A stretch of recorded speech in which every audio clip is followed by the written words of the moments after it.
Hi, my name is Sonia Rioglick. I'm an advocate assistant with Colorado Fund for People with Disabilities Mission Supports program.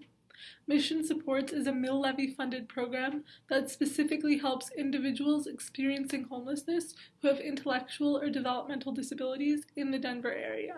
There are disability-specific services that they're eligible for, and there are also disability-specific needs that need to be fulfilled that cannot be fulfilled if it is not clear that they have those needs in the first place.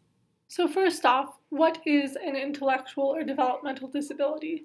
The Home and Community-Based Services Waiver application defines an IDD as a disability that manifests prior to age 22, results in deficits in at least 2 of the following 6 activities of daily living: bathing, dressing, toileting, mobility, transferring, and eating, and could be attributed to another pre-existing condition such as epilepsy. Childhood epilepsy, for example, can result in an IDD because seizures in a brain that is not fully developed can lead to cognitive or developmental impairment. How do you identify intellectual or developmental disability? First, ask yourself if the client is nonverbal. If they are, then they clearly have an intellectual or developmental disability. If they are not nonverbal, ask them if they are diagnosed. It is not only okay to ask if they have a diagnosis, but it is encouraged, as that can weed out some of the guesswork.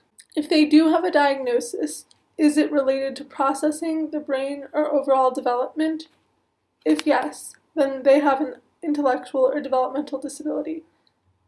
If not, then you can ask if they finished high school. If they do not have a diagnosis, this is a good next step as well.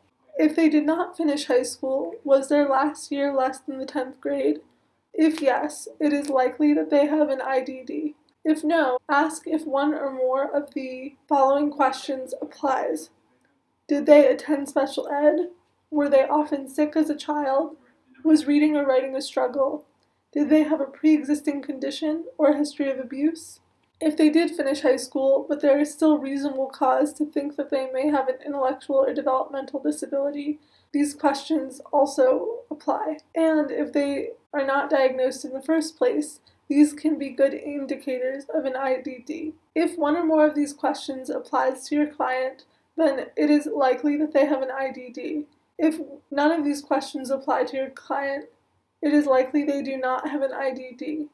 Remember, these are only indicators of intellectual or developmental disability, so even if this chart led you to an IDD, your client may not actually have one. However, this is a good system that can be used to help determine your client's status as a person with or without a disability.